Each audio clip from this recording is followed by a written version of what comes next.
నిన్ను చూడందే పదే పదే పడే యాతన తోట పూలన్నీ కని విని పడేను వేదన నువ్వు రాకుంటే మహా సయ్యా మదే ఆగునా పూల తీగలతో పడే పురే నాకింక దీవెనా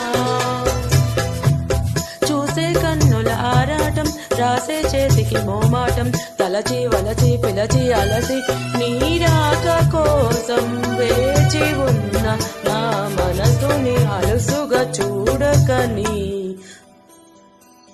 అంటూ మా పెరటి జాం చెట్టు పళ్ళన్ని కుశలం అడిగే మా తోట చిలకమ్మ